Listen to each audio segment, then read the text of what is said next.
Chapter number 12 वृत्त एवं स्पर्श रेखा। यहाँ से ऑप्शनल क्वेश्चन में पूछेगा ना, देखना ध्यान से। इसका ब्लूप्रिंट मैं पहले ही समझा दिया हूँ। 2 चैप्टर है अपने पास, एक चैप्टर नंबर 11 और एक चैप्टर नंबर 12। देखो अगर लॉन्ग क्वेश्चंस की बात करें तो दोनों चैप्टर से एक एक क्वेश्चंस बस उठेगा। चैप्टर नंबर 11 से अपने को एक ही क्वेश्चन पूछेगा, चैप्टर नंबर 12 से भी एक ही क्वेश्चन आएगा। अब वहाँ पर हमारी मर्जी है, या तो हम चैप्टर नंबर 11 बनाएं या तो चैप्टर नंबर 12 बनाएं, दोनों में से अपने को एक ही क्वेश्चन अटेम्प्ट करना है। अब इसमें से मैं कुछ थ्योरम्स यानी कि प्रमेय को बताया हूँ। अगर पूरा सवाल नहीं कर रहे हो तो पूरा का पूरा प्रमेय कर लो, कम से कम 7-8 प्रमेय होगा। अगर ये पूरा का पूरा प्रमेय क्लियर है तो यहाँ से एकदम फिक्स 4 नंबर आ ही जाएगा। 100% है। 2018 से जब से सिलेबस चेंज हुआ है वहाँ से लेकर अभी तक 2024 तक बार बार एक ही चीज़ पूछा जा रहा है, प्रमेय। अथवा में एक क्वेश्चन ज़रूर जुड़ा रहेगा, लेकिन प्रमेय का क्वेश्चन ज़रूर रहेगा। अथवा में कोई भी क्वेश्चन रहे, एक क्वेश्चन प्रमेय का ज़रूर देखने को मिलेगा। ठीक, तो कोई भी हालत में प्रमेय को क्लियर कर ही लेना। इस चैप्टर में सिर्फ 2 ही प्रमेय हैं जो आ सकता है। चैप्टर 11 में मैं पहले करा दी हूँ। पहला हमने क्या पढ़ा है, थेल्स प्रमेय, और थेल्स प्रमेय से रिलेटेड कुछ सवाल आ सकता है बेसिक। दूसरा हमने पाइथागोरस प्रमेय पढ़ा है। एक क्या पढ़ा, पाइथागोरस प्रमेय, और एक सवाल भी सिद्ध करने के लिए जाने हैं इसी थ्योरम की मदद से। बस 4 सवाल है इस चैप्टर से। सेम कंडीशंस हमारा चैप्टर नंबर 12 का है। चैप्टर नंबर 12 में भी ऐसे ही 3-4 थ्योरम है प्रमेय और कुछ 3-4 सवाल मिल पा जाएंगे। तो यहाँ से नंबर कटाना एकदम बेकार बात हो जाएगी। यहाँ से नंबर कटना ही नहीं चाहिए, एकदम आसान है नंबर लाना। अब ये तो खैर लॉन्ग क्वेश्चन हुआ, लेकिन शॉर्ट क्वेश्चन पर नंबर बहुत ज़्यादा कटने का चांस है, क्योंकि शॉर्ट क्वेश्चन ऐसे नहीं आएगा। चैप्टर नंबर 11 से शॉर्ट क्वेश्चन उठेगा करके सोचो ही मत, वहाँ से 1 नंबर वाला क्वेश्चन ही नहीं आएगा। 4 नंबर का एक ही क्वेश्चन बस आएगा इस चैप्टर से, 11 से। मेन हमारा है तो पूरा का पूरा चैप्टर नंबर 12 है। चैप्टर 9 और 10 के जैसे चैप्टर नंबर 10 से एक भी सवाल नहीं आता, वैसे ही चैप्टर नंबर 11 से एक भी सवाल नहीं आता, आएगा लेकिन अथवा में रहेगा।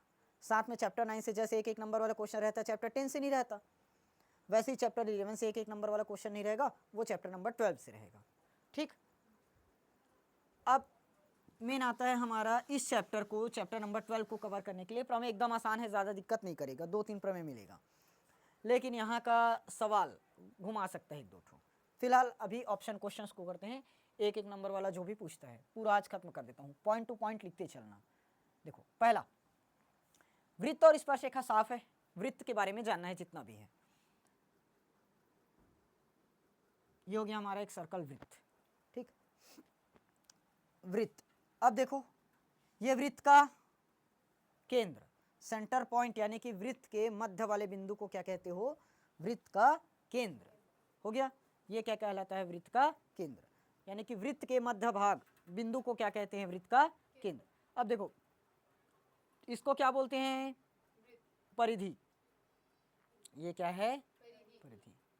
वृत्त के चारों ओर का जो ये लाइन दिख रहा है ना, बॉर्डर, ये हमारा क्या है, वृत्त की परिधि।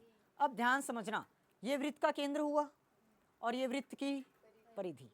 तो वृत्त के केंद्र से परिधि तक की दूरी, वृत्त के केंद्र से परिधि तक की दूरी, उसको क्या कहेंगे, त्रिज्या कहेंगे। समझ में आया? पहला पॉइंट हमने क्या जाना, केंद्र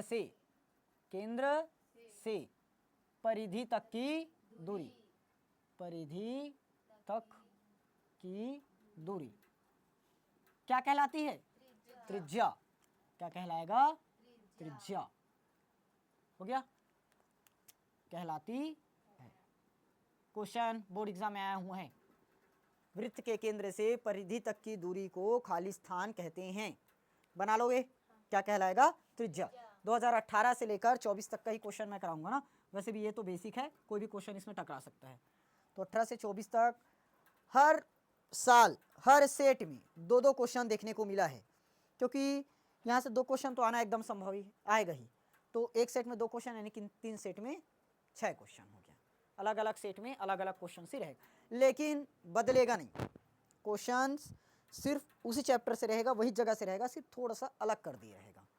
ठीक, पहला समझ में आ गया, केंद्र से परिधि तक की दूरी को क्या कहे, त्रिज्या कहे।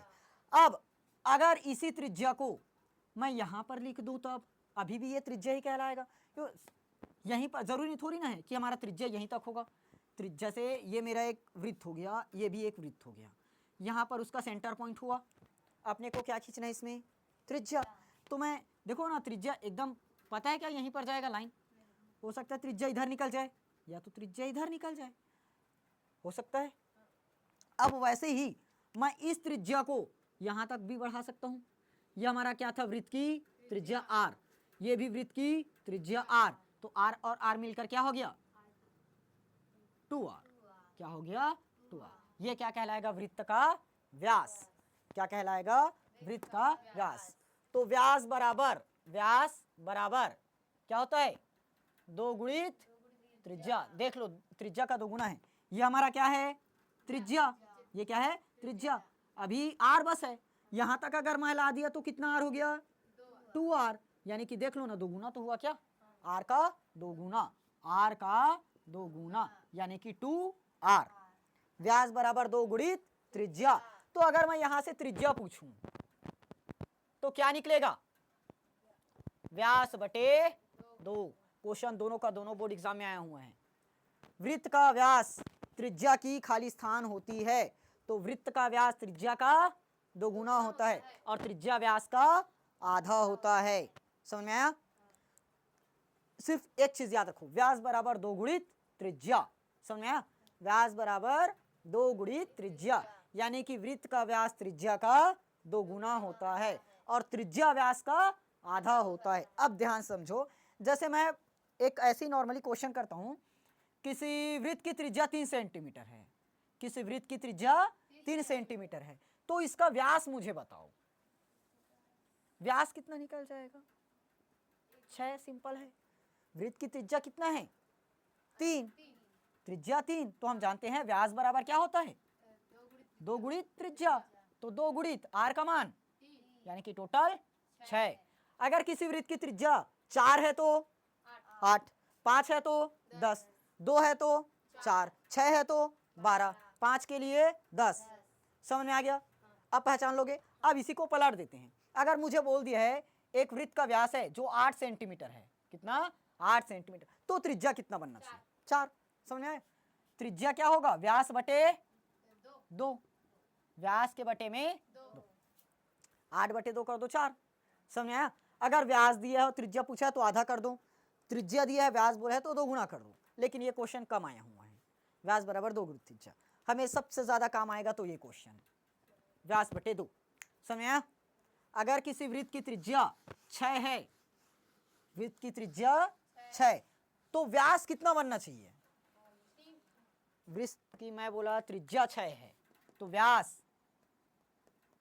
6 दूनी 12। ठीक। अब बताओ, व्यास अगर 6 सेंटीमीटर है, व्यास 6 सेंटीमीटर, तो त्रिज्या कितना निकलना चाहिए? साफ है, यहां रखो ना, 2 तिया 6। समझ आया? डायरेक्ट 2 से भाग कर दो।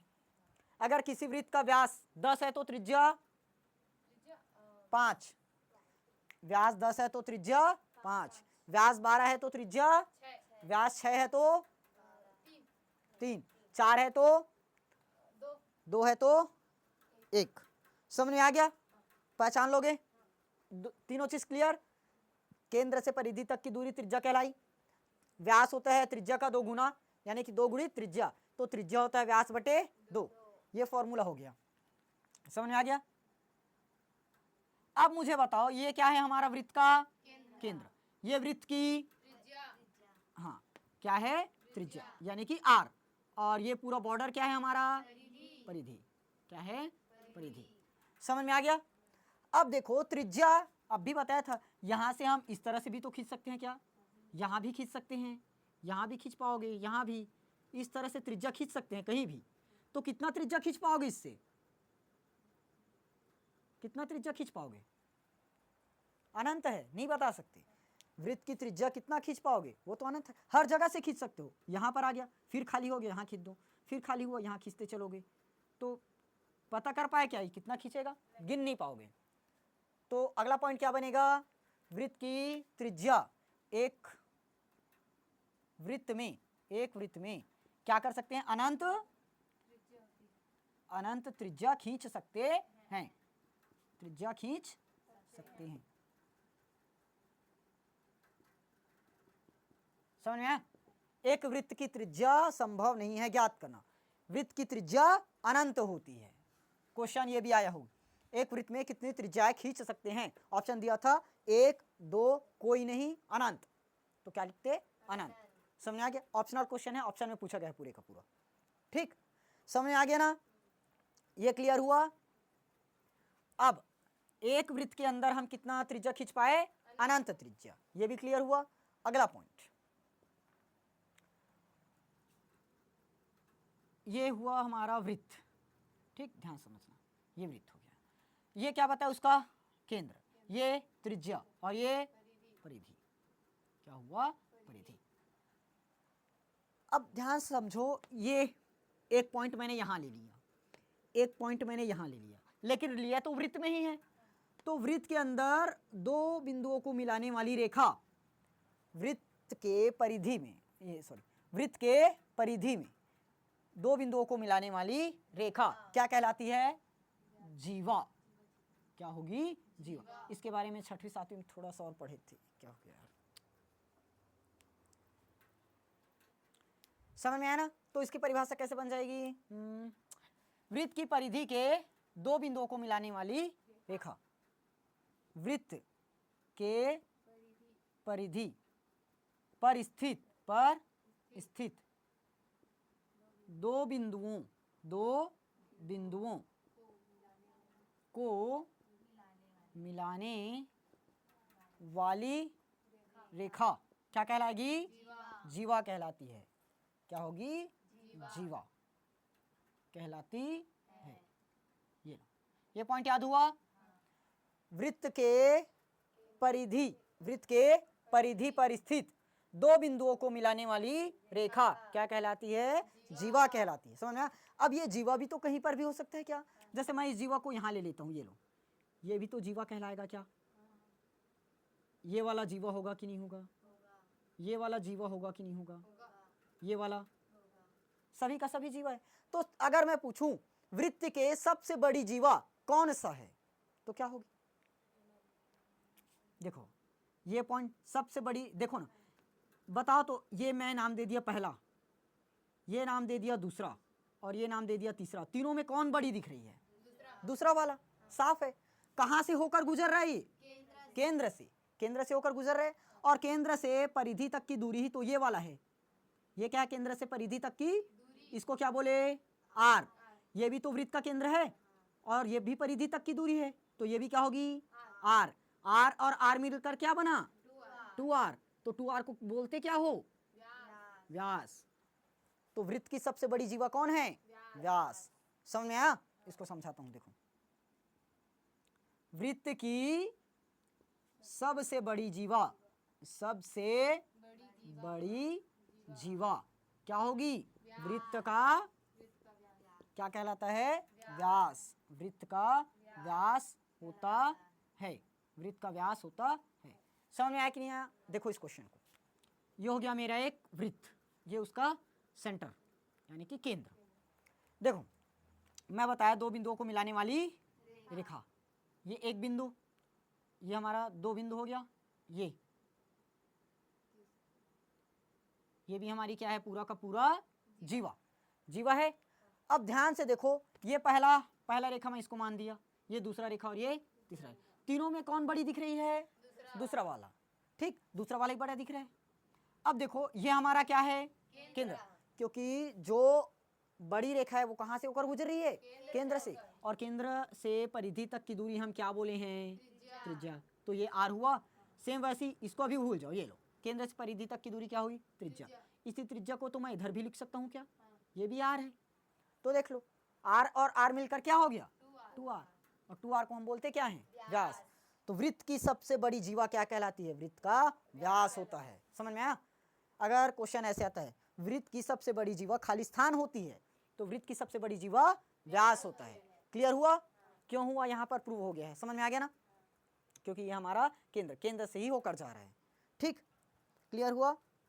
और ऐसे पूछे तब वृत्त की सबसे बड़ी जीवा खाली स्थान से होकर जाती है, तो केंद्र से होकर जाती है। वृत्त की सबसे बड़ी जीवा, सबसे बड़ी जीवा कहाँ से होकर जाती है?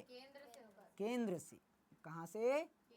केंद्र से होकर जाती है या गुजरती है, केंद्र से होकर गुजरती है। ये पूरा पॉइंट याद हुआ कि नहीं हुआ? पूरे का पूरा ऑप्शनल क्वेश्चन है, एमसीक्यूज वाला, एक एक नंबर वाला ना, नोट कर लो। यहां तक समझ में आ गया ना? अब थोड़ा सा अगला टॉपिक देखो, सर्वांगसम के बारे में जानते हैं। थोड़ा सा 9th में पढ़कर आए हो। सर्वांगसम, ये हमारा सर्वांगसम का चिन्ह। ठीक, अब दो त्रिभुज के बारे में ज़्यादा पढ़े अपन, त्रिभुज में सर्वांगसम होता है करके। वृत्त में समझते हैं। दोनों वृत्त समरूप है कि नहीं? है। ये समरूप है कि नहीं? ये समरूप है कि नहीं? है। समरूप मतलब जो दिखने में एक जैसा हो, लेकिन सर्वांगसम मतलब दिखने में भी एक जैसा, लंबाई चौड़ाई ऊंचाई में भी एक जैसा।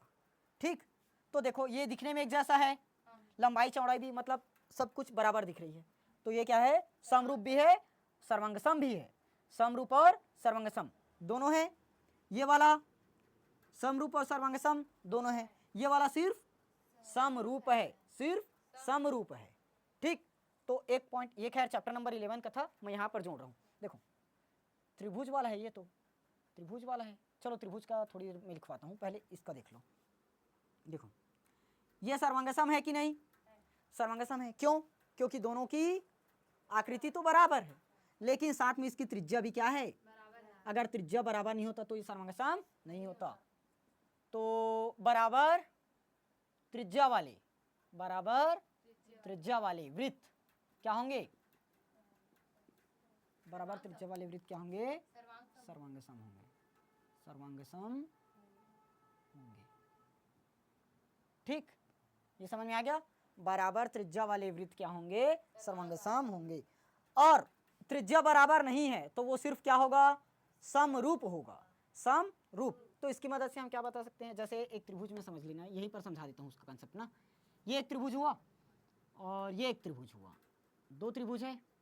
सेम वैसे ये एक त्रिभुज है और ये वाला एक त्रिभुज है। देखो ये त्रिभुज समरूप है कि नहीं? ये वाला त्रिभुज समरूप है कि नहीं? है, समरूप तो है। ये त्रिभुज सर्वांगसम है कि नहीं? ये सर्वांगसम है कि नहीं? नहीं है। A B C P Q R ये समरूप है, सर्वांगसम भी है, लेकिन ये वाला सिर्फ समरूप है, सर्वांगसम नहीं है। सर्वांगसम नहीं है, सिर्फ क्या है? समरूप है। और ये समरूप भी है और सर्वांगसम भी है। क्लियर हुआ? तो क्या पता चला? त्रिभुज पर लिखा रहा हूं ना, ये त्रिभुज वाले का है, वहां पर मैं भूल गया था। दो त्रिभुज समरूप होते नहीं, दो त्रिभुज को, हाँ, सभी समरूप त्रिभुज, सभी समरूप त्रिभुज सर्वांगसम होते हैं। बताओ तो, सभी समरूप त्रिभुज सर्वांगसम होते हैं कि नहीं? नहीं हो सकते, क्योंकि ये समरूप है, सर्वांगसम है। चलो इस पर तो लागू हो गया, ये तो समरूप है लेकिन सर्वांगसम है क्या? नहीं है। तो सभी समरूप त्रिभुज सर्वांगसम नहीं होते। अगर कथन ऐसे आता है सभी समरूप त्रिभुज सर्वांगसम होते हैं, तो क्या लिखोगे? असत्य। समझ में आ गया? क्योंकि हमने प्रूफ कर दिया ना, दोनों समरूप है और दोनों सर्वांगसम भी है, लेकिन ये समरूप है, सर्वांगसम है क्या? नहीं है। ठीक, लेकिन ये तो बोल सकते हो सभी सर्वांगसम, सभी सर्वांगसम त्रिभुज समरूप होते हैं कि नहीं? समरूप होते हैं। इस पर देख लेते हैं, सभी सर्वांगसम त्रिभुज समरूप होते हैं। देखो ये बताओ सर्वांगसम है क्या? नहीं। तो इस पर तो कोई बात ही नहीं बन रही है, हटा दो, क्योंकि हमें क्या बोले हैं? सभी का सभी सर्वांगसम वाला बोल रहे हैं। ये सर्वांगसम है कि नहीं? तो समरूप है कि नहीं? साफ है। ये वाला सर्वांगसम है कि नहीं? समरूप दिख रहा है कि नहीं? है। समझ में आ गया ना? ये वो वाली बात आई, जैसे भारत में छत्तीसगढ़ है कि छत्तीसगढ़ भारत में है, दोनों ही कथन सही हैं। भारत में छत्तीसगढ़ है, ये कथन तो सही है, भारत में छत्तीसगढ़ है। तो इस कथन को गलत बोल दोगे क्या कि छत्तीसगढ़ भारत में है? नहीं, छत्तीसगढ़ भी किस में है? भारत में। समझा? क्वेश्चन घूम सकता है, वैसे इस क्वेश्चन को घुमाया गया है, 2-3 साल घुमा है। चलो फिलहाल ये पॉइंट समझ में आ गया ना। वृत्त पर चल रहे थे, त्रिभुज में घुस गए। अगला, अब वृत्त की जीवा पर थोड़ी सी वापिस आओ, मैं इस टॉपिक को भूल गया था बताने के लिए। ये हो गया हमारा वृत्त, ये उसका केंद्र, ये उसकी त्रिज्या, और ये क्या कहलाएगा? जीवा। ये भी क्या है? हमारी जीवा। ये पहला जीवा और ये दूसरा जीवा। बताओ दोनों जीवा में कौन सी जीवा बड़ी है? पहला वाला। साफ साफ दिख रहा है। अगर मैं केंद्र पर कोण बनाना चाहूं, केंद्र पर क्या बनाए? कोण। ये लो, ये वाला कोण बनाया और ये कोण बनाया। तो बताओ किसमें ज्यादा बड़ा कोण बना है?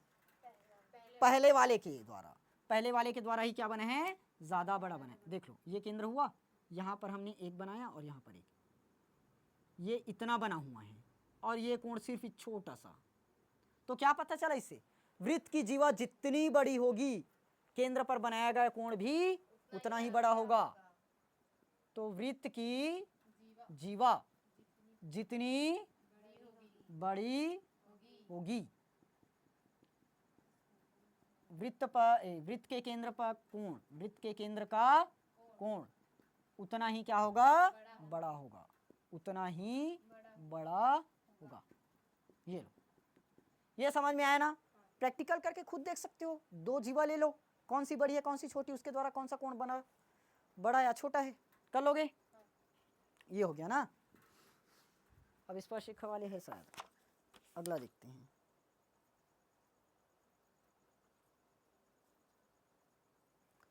एक चीज और प्रमेय से मिलेगा, बराबर जीवाएं, बराबर जीवाएं। बताओ तो केंद्र पर कैसा कोण बनाएगी? बराबर जीवाएं केंद्र पर खाली स्थान कोण बनाएगी। बताओ, ये हो गया मेरा, नहीं दिख रहा, ये मार्कर क्या हो गया है? ये हो गया हमारा केंद्र, ये वृत्त की जीवा, ये भी वृत्त की जीवा। बताओ इस बार दोनों वृत्त की जीवा बराबर रहेगी कि नहीं रहेगी? क्योंकि दोनों का दोनों हम एक बराबर दूरी पर बनाए हैं। तो बताओ दोनों के द्वारा जो केंद्र पर कोण बनेगा वो अलग अलग बनेगा कि एक बराबर बनेगा? एक बराबर। तो बराबर जीवाएं केंद्र पर बराबर कोण बनाती है या बराबर कोण बनाएगी, ये याद हुआ? ठीक, चलो नोट करो जल्दी। तो देखना ध्यान से थोड़ा सा, बराबर जीवाएं केंद्र पर क्या कोण बना रही है? बराबर कोण।